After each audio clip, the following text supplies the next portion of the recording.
Setelah belasan tahun berkarir sebagai aktor, Vero Walando kini tampaknya mulai merambah dunia di balik layar dengan menjadi promotor. Bersama beberapa rekannya, Vero terlibat dalam proyek baru yang akan berkolaborasi dengan industri perfilman ternama di Korea Selatan. Melalui proyek ini, Vero berharap ia bisa membawa pembaruan bagi industri film Indonesia yang menurutnya masih tertinggal dari negara lain.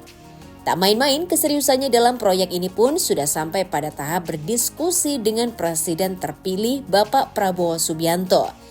Menurutnya idenya untuk memajukan perfilman Indonesia ini sangat diterima baik oleh Bapak Prabowo. Dikarenakan nantinya produksi film ini akan melibatkan segala unsur budaya yang mungkin belum dikenal luas. Meskipun belum bisa membocorkan bagaimana gambaran proyeknya, namun Vero tampak percaya diri dengan keberhasilan proyek besarnya kali ini. Lantas, apakah percaya diri ini ada hubungannya dengan kolaborasi yang digadang akan menggandeng salah satu dari 3 perusahaan entertainment ternama di Korea?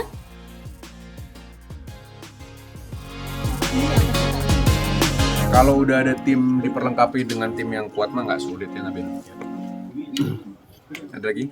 Tapi kenapa memilih jadi promotor gitu di saat mungkin ada pebisnis kalau macam Vero sendiri kenapa memilih? Ada banyak. Ini mah salah satu doang kan acaranya acara ini. Ya, tapi kenapa jadi Karena makanya di sini kan partner saya ada Billy gitu. Jadi kebetulan saya lagi ngurusin ada beberapa pekerjaan juga. Nah, salah satunya kenapa nih nggak sekalian dari dunia education kita sekalian entertainmentnya mau gimana? Mungkin makanya yang tadi saya bilang siapa tahu kita bisa bikin series barengan bener-bener bareng gitu. Bukan cuman kita nonton drakor full produksi Korea. Kenapa enggak kita produksi di Indonesia yang main aktor-aktor Korea gitu. atau udah ada omongan belum sih sama Udah. mungkin Udah, jadi didoakan saja. udah jenuh atau gimana sih Kak mungkin di depan layar akhirnya? Saya lagi syuting, sinetron saya lagi tayang di Antv ntar malam. Bukan jenuh gimana? Jadi saya tetap jalan di di industri kita. Tetap ya alhamdulillah masih dipanggil, masih ada callingan ya. Jadi masih berjalan juga gitu. Nggak meninggalkan. Promotor mungkin bersinggungan dengan money gitu Kak. Mungkin dari mana sih money-nya sendiri, apa emang tabungan Kak Vero dari awal syuting seperti apa ngebangun Ya enggak, kita kan berpartner, makanya kita bilang kita berpartner. Dan kebetulan keluarga Billy juga orang Korea asli yang sudah lama ada di Indonesia gitu. Jadi lebih mudah lah. ini jadi investasi masa depan Kak Vero untuk kedepannya atau gimana? Investasi relasi sih. Makanya kan yang tadi saya bilang, siapa tahu kita bisa create series atau bahkan mungkin film gitu loh, kolaborasi antara sebelum penetapan KPU ya, tanggal berapa saya lupa, ada di ini saya. Jadi beliau itu pun membahas tentang bagaimana ya kita memajukan industri film tapi jangan melupakan sejarah. Nah, saya sama Bapak sama beliau sempat berdiskusi cukup lama dan Bapak berharap generasi kita itu tidak melupakan sejarah. Nah, bagaimana caranya kita untuk mengingatkan sejarah? Mungkin lewat film, lewat series, seperti yang dilakukan oleh negara-negara lain. Nah, Korea ini kan industri entertainment lagi majunya banget. Nah, kita pasti akan butuh teknologi CGI, butuh macam-macam lah. Jadi, saya berharap dengan adanya FanCon ini bisa menjadi ya batu loncatan untuk the next project. Kiblat kamu nggak sih Kak ke Korea, mungkin melihat aktor-aktor yang kamu aplikasikan untuk jadi aktor di Indonesia sendiri? Ya, yang kayak tadi udah dibilang kan, memang kita udah nggak bisa pungkiri kemajuan perkembangan budaya Korea ini udah diakui dunia, udah bukan cuman kita harus akui sendiri aja, udah diakui dunia kok gitu. Jadi why not kita bisa berkolaborasi, apalagi kebetulan kan yang tadi saya udah bilang keluarga Billy dekat dengan pihak Korea, itu lebih memudahkan lah. Itu aja. Obrolan proyeknya Ya menguntungkannya patokannya apa dulu nih indikatornya. Sama aja kayak kita bersyukur di hidup kita kan. Jadi maksudnya syukurin aja. Semua pasti kalau dijalankan dengan keyakinan, dengan ucapan syukur semua menguntungkan. manfaat yang dirasakan menjadi promotor apa sih kayak bener-bener? Yang kayak tadi saya bilang, experience yang baru. Dunia yang baru, saya bisa mungkin berdiskusi banyak dengan para aktor-aktor Korea bagaimana memajukan kita yang syuting dari pagi pulang pagi, kita yang dengan jadi macam-macam lah. Sebenarnya cukup banyak experience baru yang saya dapetin dan informasi baru yang saya dapetin. Setahun ini kan mulai terjunnya atau udah sebenarnya udah lama banget? Baru. Setahun aja. Baru. Tadi kan ada omongan tuh menyinggung tentang ada hubungan dengan Blackpink. Nah itu tuh mungkin nggak, kan Blackpink sama BTS mungkin bakal aktif lagi Nanti ya tahun saya depan. ke Korea nih kan Oktober kan, setelah pelantikan nanti saya WhatsApp, Mbak, nih Oke, bakal nih oke. nih gitu. Ya, Bil, ya. Kita Berarti kita ke mungkin Korea. ada kemungkinan ya. Ada kemungkinan. Mr. Chang, yang Korea apa itu kantor yang kita mau ke sana? YG. Oh, Saya YG. nanti akan ke YG Entertainment. Oh Baby Monster gitu mungkin bisa. Ya, kita ada Baby Monster Oh, Baby sama Monster. 21. Oh 21? 20 kan sudah. Jadi doakan saja semoga semuanya berkembangnya lebih baik dan karena mungkin saya juga udah lama ada di depan layar, jadi saya tahu bagaimana cara menyenangkan atau berkolaborasi atau kayak yang tadi Bapak bilang, kita meninggalkan sesuatu yang berarti untuk adik-adik dan teman-teman kita di Ada Indonesia. actingnya Choi Jin Hyuk nggak sih Kak yang bener-bener kamu aplikasiin gitu kayak misalkan tektokan gitu? Oh, iya kalau itu mah teknis. Ya maksudnya saya juga berakting kan udah cukup lama, jadi banyak menyerap dari berbagai inspirasi banyak lah.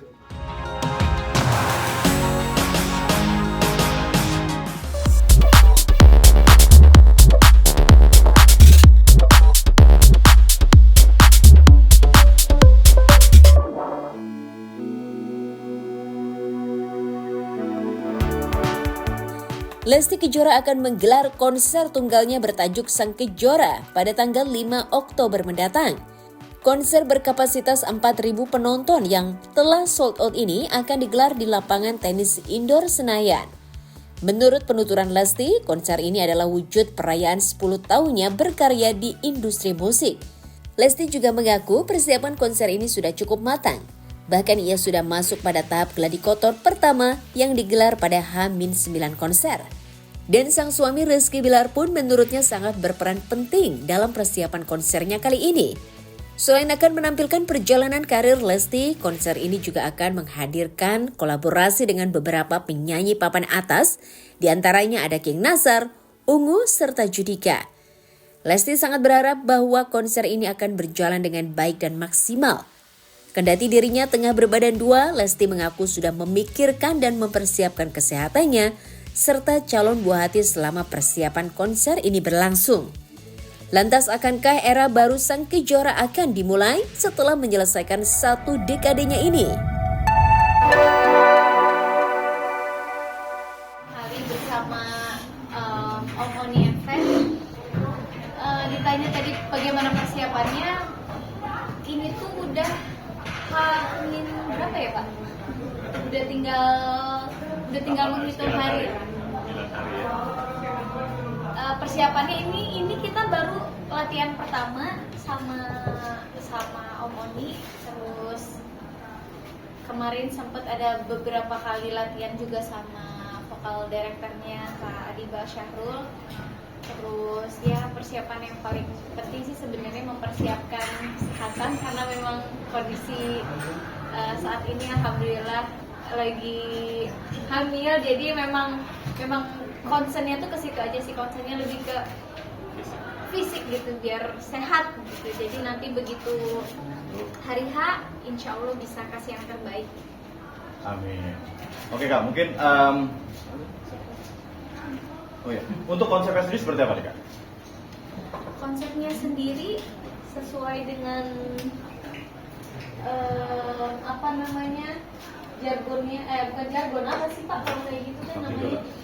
Tagline-nya jejak langkah. Jadi memang proses perjalanan dibuat dari proses perjalanannya seorang Lesti berkarir di industri musik dangdut, mulai dari awal ikut kompetisi, terus lagu-lagu yang dulu dinyanyikan pada saat ikut kompetisi, sampai di titik sekarang gitu, sampai lagu-lagu yang baru. 10 tahun kan, satu dekade. Mungkin beberapa surprise, kolaborasi mungkin Lesti bisa menyampaikan. Iya, nanti insya Allah juga bakalan berkolaborasi dengan penyanyi-penyanyi idola. Insya Allah yang udah dikasih tahu ya, udah dikasih tahu belum? Udah kan, ada King, salah satunya ada King Nazar, Terus nanti kita bakalan nyanyi sekaligus launching lagu baru kami. Terus nanti juga kolaborasinya bukan hanya sama King Nasar tapi sama Ungu. Terus itu artinya ada King Nasar, ada Ungu, dan ada Bang Judi, Haji Dika. Untuk support dari sang suami sendiri seperti apa? Wah, kalau ditanya supportnya sih nggak bisa digambarkan dengan kata-kata ya, karena memang dari awal sampai detik ini pun memang beliau sangat-sangat mensupport gitu, apalagi memang dari Trinity, dari Trident juga sangat-sangat open gitu ke aku khususnya, dan terutama sama suami untuk bisa apa yang bisa kita lakukan, apa yang bisa kita buat untuk konser pertama kalinya Resti gitu. Jadi mulai dari persiapan mau merchandise-nya kayak gimana, mau nanti apa aja, mulai dari yang ya perintilan-perintilan kecil gitu, beliau sangat mendukung, sangat mensupport. Mungkin ada surprise dari sang baby atau seperti apa? Dari surprise dari siapa? Baby ya? Dari apa? Abang. Ini teh konser dangdut. Enggak, teman-teman, pertanyaannya jangan melenceng dari konser. Nanti itu kata ditahan. Nanti abang nonton aja cenah. Oke, berarti ini menjadi salah satu mimpi terbesar selama panjang hidup.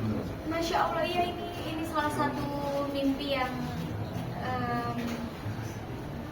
insya Allah terwujud gitu, dan mudah-mudahan berjalan dengan lancar, nggak ada halangan apa-apa, sehat terutama, dan tiket udah aman ya Pak. Tiket insya Allah sold, terus nanti yang nonton juga teman-teman Leslie Lovers, dari keluarga besar semua yang mendukung dari awal sampai sekarang, bisa mudah-mudahan bisa menyaksikan nanti di hari ini. Harga tiket itu mulai dari 200.000. Festival ya? Iya. 250 Dari 250-an. Ada berapa kelas? Festival, silver, platinum, gold, diamond. Lesti akan bawakan berapa lagu kan? Nanti akan ada 21 lagu. Full dangdut atau ada karena covernya sudah ungu segala macam, mungkin ada Enggak full dangdut, karena kebetulan ada lagu Lesti pun beberapa yang bukan dangdut, jadi insya Allah nanti akan dibawakan. Lesti juga dangdut kekinian ya. Juga jadi sama baby mungkin seperti apa? Untungnya pas begitu latihan mah udah nggak di fase itu, jadi kemarin tuh mual-mualnya pas di trimester 1 aja, terus di awal-awal banget, 1, 2, 3 bulan lah mabuk-mabuk, tapi sekarang alhamdulillah. Dokter Lesti untuk menanya kesiapan dari fisik Lesti sendiri ke dokter secara kandungan seperti itu. Ke dokter, dicek kandungan, konsultasi, terus tapi alhamdulillah sih sejauh ini nggak dikasih minum penguat, karena memang kondisinya juga alhamdulillah baik, sehat, terus insya Allah sampai. Tapi kan durasi cukup panjang ya Lesti biasanya. Iya.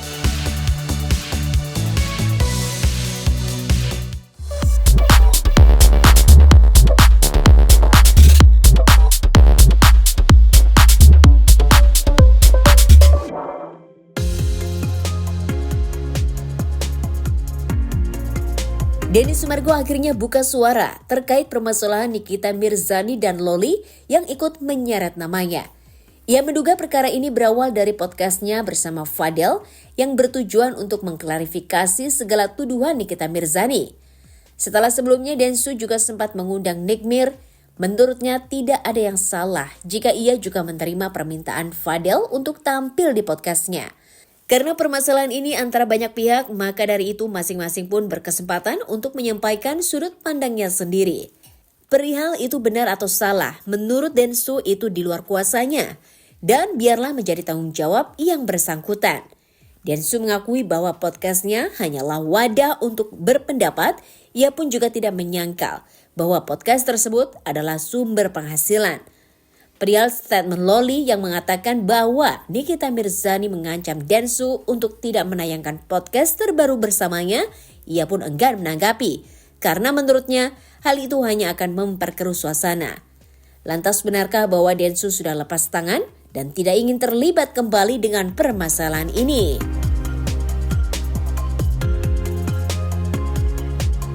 Jadi saya sih nggak bisa berkomentar masalah kebenarannya. Karena menurut aku komentar itu yang nanti saya komentar malah memperkeruh suasana. Sekarang kan saya cukup ngikutin ya. Aku pikir suasana sekarang udah lebih tenang. Kemarin dari berita yang saya dapat dan saya nggak mau terlalu ikut campur. Masalah nama saya ada di situ disangkut pautin. Jawaban saya cukup sampai situ aja. Supaya jangan memperkeruh suasana yang ada sih. Tapi terakhir kali kontak dengan NM kapan sih kok? Dan bahas apa kalau boleh tahu? Terakhir kali kontak sama Niki itu beberapa bulan yang lalu waktu saya undang ke podcast saya. Terus waktu setelah saya undang dari keluarga Fadel itu sempat menghubungi saya untuk meminta tempat klarifikasi. Karena mungkin dia ngelihat habis dari Niki ada di podcast saya, dia ngerasa mungkin saya mau ngasih tempat buat mereka untuk mengklarifikasi karena nama keluarga mereka gitu loh. Jadi lewat pertimbangan saya pikir setiap orang punya hak juga untuk mengklarifikasi mau benar atau tidak ya. Karena meja podcast saya itu bukan meja pengadilan kan. Saya kan hanya mendengarkan, saya bukan Tuhan gitu, bukan hakim. Masalah benar atau tidak saya juga nggak tahu. Jadi saya pikir saya harus memberikan kesempatan pada orang untuk mengklarifikasi ya masalah benar atau tidak. Ya sudah oke. Jadi akhirnya saya terima dengan baik. Setelah itu memang pada saat saya naikin ya lumayan lah reaksi masyarakat tuh ada yang positif lah melihat hal itu. Tetap ada yang negatif juga. Nah kemudian kan kasusnya berkembang sampai kayak sekarang. Dimana saya juga sendiri juga sudah sempet sih secara off the record memberi masukan lah kepada kakak tertuanya Fadel. Alangkah baiknya jangan diperpanjang dong. Karena nggak bagus buat dia punya keluarga, nggak bagus juga buat semua pihak sih menurut aku. Tapi sayangnya sekarang akhirnya jadi agak panjang, saya juga sedih ya lihatnya. Maksudnya hal seperti itu menjadi satu tontonan Loli, Nikmir, Fadel, keluarganya, ya pasti semua jadi gitu deh. Jadi katanya saya di prank. Saya sih nggak ngerasa di prank ya karena saya podcast orang tuh banyak. Ada yang bohong, ada yang jujur, ada yang ngeprank, ada yang enggak. Dan saya pikir meja podcast saya bukan untuk saya mengadili orang ya. Saya tuh memberikan kesempatan bahkan untuk orang yang pernah bikin salah se-Indonesia. Dulu ada kasus Randy. Yes. Ya kan udah salah itu kan. Dan saya pikir kalau orang mau berubah kenapa tidak kan. Dan saya bukan Tuhan yang bisa tahu orang ini berubah atau tidak gitu. Semua kembali kepada masing-masing daripada orang itu. Apa yang disampaikan, nah terbukti atau tidak. Nah kalau tidak terbukti, ya dia pasti kena sendiri. Dan kalau saya pribadi, saya hanya memberikan wadah. Dan orang kan selalu bilang, Bang, lu cuma bikin konten nyari cuan doang, nyerangnya dari sisi situ. Satu, saya memang bikin konten, memang pasti ada mencari cuannya, nggak mungkin enggak. Tapi kan yang tahu hati saya, prioritas saya kemana, ya hanya Tuhan. Tujuan saya bikin channel saya, satu, kita bisa bantu orang nggak? Kedua, bisa menjadi satu usaha yang bisa memberikan cuan atau enggak gitu loh. Tapi kalau dibilang hanya sekedar cuan, saya tidak ada masalah. Kalau misalnya cuan dari video itu, saya bagikan sama orang. Nggak ada masalah, karena cuan itu adalah sesuatu yang memang kita cari, tapi jangan sampai itu akhirnya menjadi identitas diri saya. Oh, dan sempat kaget atau seperti apa reaksi dirimu ketika namamu di-mention oleh LM dalam pernyataan di Instagram Stories-nya? Enggak sih, nggak kaget. Kan memang begitu pasti. Oh, oke. Saya tetap positif. Yang saya doakan adalah ibu dan anak bisa segera selesai masalahnya. Karena biar bagaimana, saya juga udah sampaikan itu anak, itu ibu. Dan ya supaya secara mental anak juga bisa pulih. Karena kejadian yang dialami ini cukup gede ya, masyarakat Indonesia ngikutin banget. Udah gitu hujatan-hujatan yang diberikan, kadang-kadang saya, maaf ya, saya tanpa membela siapapun ya, hujatan-hujatan yang diberikan itu untuk semua pihak, itu kayak udah, mereka ngelihat orang itu udah kayak binatang gitu. Jadi ya mungkin gak cocok aja sih sama saya nggak suka komentar-komentar gitu, tapi saya juga bisa memaklumi lah, namanya negara ini ya kan pasti ada aja orang-orang dengan cara mereka untuk berekspresi. Ini sebenarnya mau bias atau enggak, saya tidak mau mengomentari ataupun memberitahu kebenaran tentang hal itu atau tidak kebenarannya. Satu, tadi saya sudah bilang saya tidak mau menimbulkan lebih banyak masalah konflik untuk mereka, karena saya di sini kan posisinya hanya sebagai pemberi wadah channel podcast waktu itu, dan saya pengen melihat keadaan jadi lebih baik. Kalau komentar saya memperkeruh suasana, saya tidak mau. Jadi tidak perlu berkomentar, dan saya tidak perlu melakukan itu untuk mencari apa, exposure atau itu tidak perlu. Dengan kata lain, Koden ingin menyampaikan bahwa semoga konflik antara ibu dan anak segera beres karena tidak ada mantan ibu dan bekas anak. Betul, segera selesai, tidak ada mantan ibu, tidak ada mantan anak, karena mereka adalah ibu dan anak satu darah, dan saya berharap masalah mereka bisa segera selesai. Saya pasti doakan yang terbaik dan saya akan bantu yang terbaik untuk damai. Kalau damai, kalau cari ribut-ribut saya nggak mau komen.